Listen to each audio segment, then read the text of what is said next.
Being happy is not enough of a reason to stay married. My divorce has given me almost a toxic sense of confidence. One of the hardest parts of divorce that I wasn't expecting was the feeling of safety completely disappearing. Can we just stop romanticizing divorce? Can we just stop? This shit is the hardest thing I've ever been through. I want to be happy. I just want a family.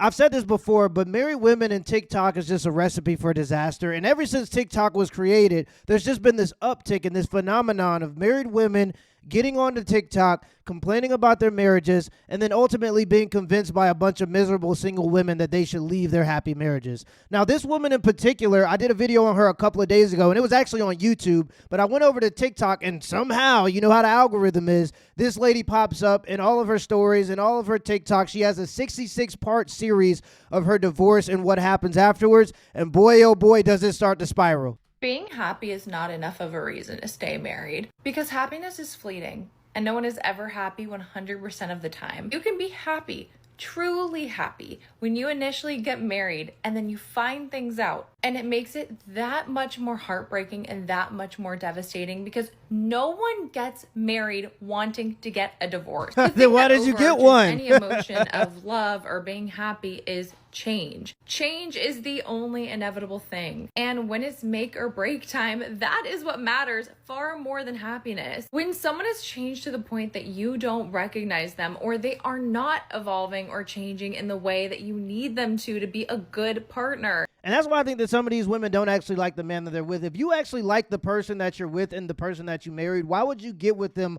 only to try to change them into what you want them to be? So basically, he's the same guy that he was when they got married and she's not happy with who he is. Then why did you marry him if you didn't like the man that you was marrying? In the last video that I reacted to, she talked about having to get a job. So I'm assuming this dude was just working hard to provide them a life. And because he wasn't willing to change in the way she wanted him to, she divorced him. I'm convinced that some people just want the wedding and they don't actually want the marriage. Divorce happens. You know how sad it is that I can't even look at my favorite creators' pages anymore because they show their families and they show their kids, and I want that so bad. I do not want to be laying in bed at 1 p.m. because I'm so exhausted and sad about my life. Yep, see, that's what I'm talking about. If you laying in bed at 1 p.m., you ain't doing nothing. So this man was probably working to provide her a life, and because he wasn't willing to change or because he was unable to change because he actually has to work for a living, she divorced him. She's saying that she had nobody to talk to, and that just proves my point. A lot of the people who think this way are just unbearable, so they don't have any real relationships, so they go onto TikTok to form these parasocial bonds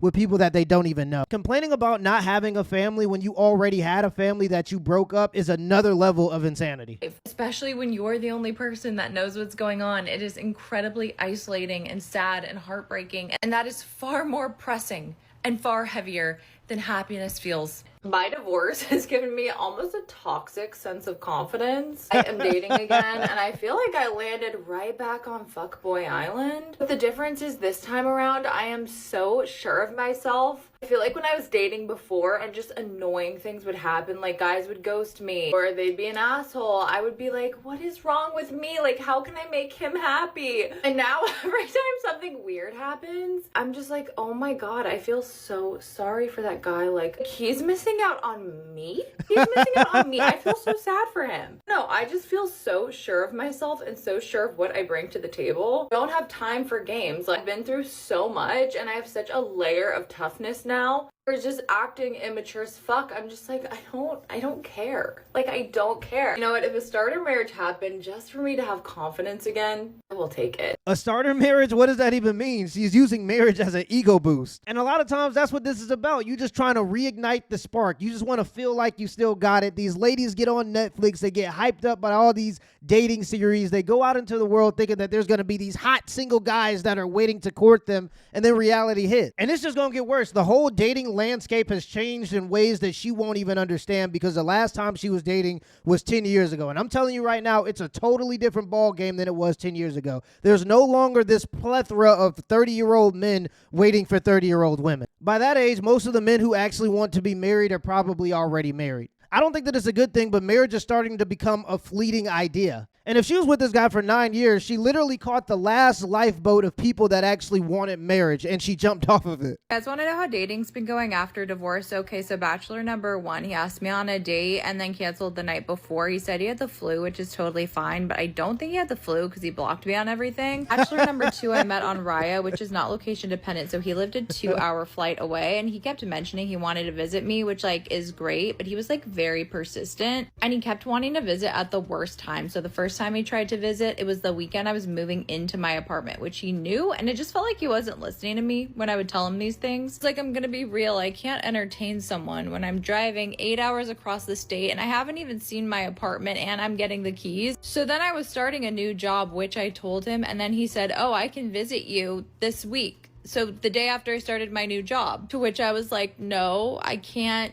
meet you. I don't even have my work schedule or my laptop yet. So again, I felt like he wasn't listening to me. And granted, both the times that he wanted to come out here, he joked about sleeping on my couch. So I had to be like, hey, I'm getting a divorce, which you know, and I want to make it clear to you, if you come out here, there isn't going to be an expectation I'm sleeping with you. Oh, there's definitely an expectation. And I don't know if women know this, but there are guys that literally target divorced women because they think that they're easy. And to be honest, a lot of the times they're right. I can go visit you. It's only a 2-hour flight. And he starts acting really sketchy about it. And then he admits that he's dating other people in his city. So I got the vibe that he was not wanting to run into anyone. So then a third time, he's like, I can come visit you. And I'm like, great. I finally have nothing going on. Like, we can have such a fun weekend. Like, no pressure. Let's do it. Then he starts commenting about how expensive flights are, how expensive hotels are. And then he again asks to sleep on my couch. Now, I'm typically a 3 strikes and you're out type of person. And when you're making comments like you're flying across the country to see someone and it better be worth it, putting a lot of pressure on it, not booking a flight and then calling me for an hour to make sure I'm worth it, and then mentioning things like you paid for a whole Europe trip and you were mad that your ex-girlfriend bought herself a Chanel bag on that trip, like, it just was no. It was a no. Bachelor number 3. That's actually a reasonable crash out. If I pay for a whole European trip and then you go buy an expensive luxury bag, nigga, help me. His sister recommended I slide in his DMs, so I did. He never answered me and just started opening my Instagram stories. No. Bachelor number 4 is a friend of mine. He has really helped me get through this time. He is a sweet little angel, and of course, I caught feels, so I told him. Oh, she already had feelings for that guy friend before she got out of that marriage. Let's all be completely honest about this one. I think we might have just found out why she needed to find herself. All right, where are we meeting people that isn't a dating app? I can't spiraling. Take this. I cannot It's spiraling. do this. Or at least tell me the one where you actually met serious people that want to be in serious relationships, because I feel like I've just met a bunch of fucking weirdos since I've gotten a divorce. And I keep having to remind myself that there's nothing wrong with me. There's nothing wrong with me. Dating in this age is just so fucking weird. And these dating apps, since I've gotten back on the apps, are so crazy. Like, Hinge is gatekeeping the best people. Yeah, these dudes are weird for just wanting to have sex with her, but she doesn't think that it's weird that she destroyed her marriage even though that she was happy in it. Those guys are the weird ones. A man I'm insanely attracted to, tall, has a good job. I'm like, great. What do you mean I have to pay for Hinge Plus or send him a rose and pay for it? Like, what? Why can't I just message a guy I think that's hot on a dating app? Isn't that what they're for? Designed to be deleted.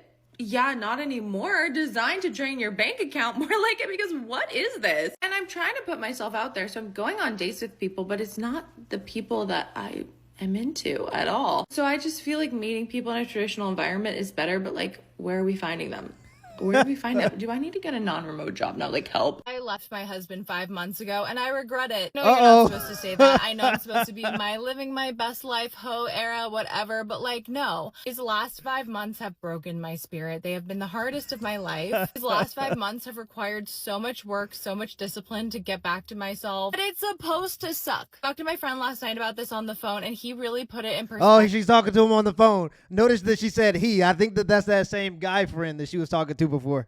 For me, said the year you get a divorce was going to suck regardless. I question my decisions constantly. No matter what choice I made, I would have been miserable regardless. Life is not supposed to be happy and perfect all the time. Most growth comes from the times when we are having to do the work, This is having cope, to sit in by our the way. misery, She's and coping. sit in the quiet. And that is exactly what I'm doing. 31, and I feel like I'm 18 again, trying to navigate the world. Because you know what I regret more than leaving my husband? It having to get to that point anyway. Regret marrying the wrong person in the first place and not listening to my intuition. From my mistakes. So that you can learn from me being a dumbass. Because I feel dumb all the time. Of course, it's normal to have regret. I regret so many things in my life, but I can't let it ruin my life either. Never learn from things going right. We learn from them going wrong, and I'm holding on to that. Regret that I had to get to that point. I didn't want it to, but it happened, and we move on. One of the hardest parts of divorce that I wasn't expecting was the feeling of safety It's getting dark. completely disappearing. Knew I was going to expect anxiety. I mean, literally all the comforts, the entire world I knew completely disappeared overnight. But there is nothing that can prepare you for the fight or flight that your body goes into when you get a divorce. I mean, you can probably tell I just feel mentally and emotionally drained right now because I can't find comfort anywhere, because the comfort that was in my life that was supposed to be my safe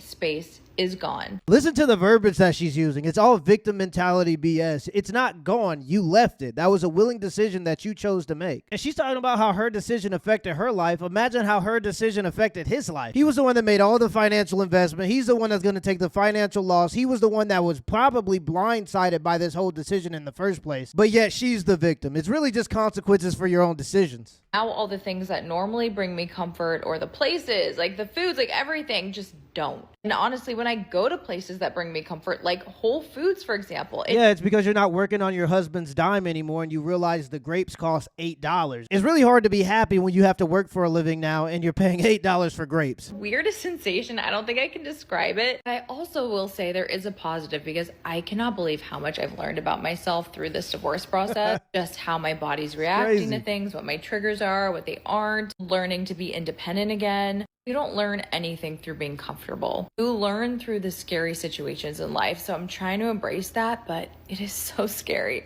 Can we just stop romanticizing divorce? Can we just stop? This shit is the hardest thing I've ever been through, and it just won't end. Like, that's the worst part. The grief won't fucking end. I just want to know when it's gonna be my turn.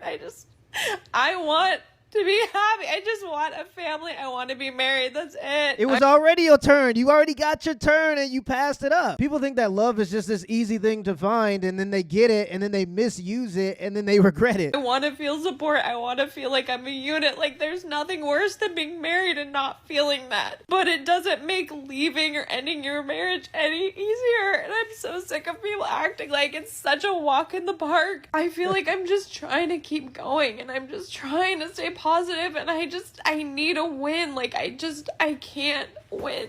I just don't know what to do anymore. It's crazy. If you know someone going through it, even if they're acting strong, I can promise you they're not okay. It's the hardest thing you can go through. Like, it's awful. And I keep thinking it's gonna end. It's just not. Like, the grief is just never ending. It's horrible. I can promise you, no one wants to get a divorce. So stop acting like they do. And that's the pipe dream that they sell you in every movie and every TV show and every song. All of these stupid influencers on social media that are promoting happiness and selling this dream to other women that are probably miserable in their situations. They tell you, oh, all you see is the smiles and the vacations and the sleeping with random people and the going on dates, and you glamorize that stuff in your head. But in reality, this is what it actually looks like. I don't know what it is about TikTok specifically, but for some reason, every time I open that app, there's just some lady crying about a situation that she got herself into. But people are definitely starting to realize it, and people are starting to get sick of it. I'm gonna need y'all to go on ahead and show me the video of a man celebrating the fact that he's leaving his family. I need to see the video where the man is happy that he's getting divorced, that he's leaving his wife and his kids to find the better him. I gotta see that video. And the reason Exactly, I'm saying you never this is see because that. I criticize the women that get on here celebrating the fact that they're leaving their families and leaving their marriages, and I get these comments saying, well, why don't you talk about the men who left these women? Yeah, they're celebrating because they're the primary beneficiaries of divorce. And you're not going to find very many examples of men bragging about leaving their wives. Now, don't get me wrong, it happens sometimes, but 75% of divorces are filed by women. Women are the ones that typically leave relationships. Why don't you talk about them? I don't see content from these men talking about, oh, I'm so happy that my family has dissolved into nothingness. I'm Exactly. so happy that we're single parents now. I'm so happy that I have to share my kids between two households. I don't see those videos, but I see them every fucking day from women that get on here celebrating divorce. I gotta find a new me. Fuck them kids. You understand what I'm saying? So that's why I criticize what I criticize. I talked about the lady standing in their car, right? And the reason I brought that up, someone was like, why would you even make this video? Why wouldn't I make this video when my feed is populated with women saying how desperate they are? But at the same time, I'm seeing other women telling them to stay independent and so-called free. So of course I'm going to criticize that. Take in mind, I grew up with a single mother. I had to live in a car and in a shelter and all types of stuff growing up. So that's why I'm so hypercritical of this shit. It's not just coming from a place of nowhere. I'm not just on here just criticizing people for nothing. I grew up in that shit. And he's saying the quiet part out loud right now. For some reason, society just refuses to acknowledge this and accept this. And I think it's because in all of the media, they always talk about the idea of the deadbeat dad. But nobody's talking about these types of women that ruin their relationships or they divorce their husbands and then they complain about being single moms. Nobody talks about the fact that women are sleeping with men that they know are inconsistent and have inconsistent tendencies. They're having their children willingly because that's the only way to do it nowadays. You literally have birth control, you have abortion, which I don't agree with, but you have all these means that women can use in order to not have kids, and they're choosing to have these kids by men that they're just sleeping with randomly because, sex is free now, and they end up in these compromised positions, but oftentimes they're the ones that put themselves there, and for some reason, society just refuses to acknowledge it, and I think that it's bad for society. The results for kids who are raised by single mothers is alarming, and single mothers are the poorest demographic in the country as well. But it's some women that are choosing to put themselves in these compromised positions, and we have to start being honest about that. I'm not one of these freaking middle-class people that's just looking through the internet, oh, poverty exists now all of a sudden. No, a nigga like me grew up in it. So I'm criticizing some of these women because some of the mistakes that they're making are the same mistakes that my mom made that put me and my brother through certain situations that we honestly didn't have to go through. I'm not bashing my mom or nothing, but it's just the reality of what happened. So when I criticize, oh, y'all need to get y'all cards in order so y'all ain't staying in the car, or y'all need to lay down with men, right? Or deal with men that will help you with your kids. Right. Oh, all of a sudden, why are you making this video? Why? Ask the women why they're living in their car. I mean, honestly, and I'm not, like I say, what's going on? Not just, oh, I'm living in my car, give me money. Why? What? How did you leave there? Especially when we're talking about 5, 6 kids, and somebody said, "Oh, these videos, you found 2 videos." No, baby, it's girl. everywhere. These yes, videos everywhere. are not an anomaly. These videos are persistent throughout this feed, and you guys just don't see it, or you choose not to see it, or you get in the comments and you guys are constantly avoiding all freaking accountability whatsoever to support other women because y'all trauma bond. That's what y'all do. Y'all get on here and trauma parasocial bond relationships. where y'all secretly hate each other. And sometimes I'm honestly thinking that a lot of you bitches are getting on here rooting for other women to fail because some of y'all advice is some of the most horrendous bullshit I've ever heard of. And this is why a lot of these girls are ending up in cars in the first place, because they don't have to take accountability for their actions and whatnot. He's absolutely right. I don't know what it is about specifically older women who make bad decisions and then try to convince younger women to make the same decisions that they made. I just don't understand that logic. Like, if I spoke to a man who ruined his marriage through drinking or something like that, he'd probably tell me to never drink. He's not going to go, yeah, bro, you should start drinking. It's a good idea. But for some reason, when it comes to women picking the wrong men, girls just go, other women will go, yeah, girl, you just do you. When it comes to women leaving their husbands, separating their families, women will be in the comments, yeah, girl, you just do you. I don't know what it is about the female brain that allows for them to just give horrible advice to ruin other women's lives, but that's just what it seems to be. I guess it's just misery loves company. When you show up late to work or when you show up late to a meeting, it's always nice when somebody walks in with you or behind you, because misery loves company. Single women keep women single. I don't know what to say. Let me know in the comments below if this video was a W or L, and give me the HBO special. That's Help Brother Out special. Hit the like and the subscribe button for more content. Till next time.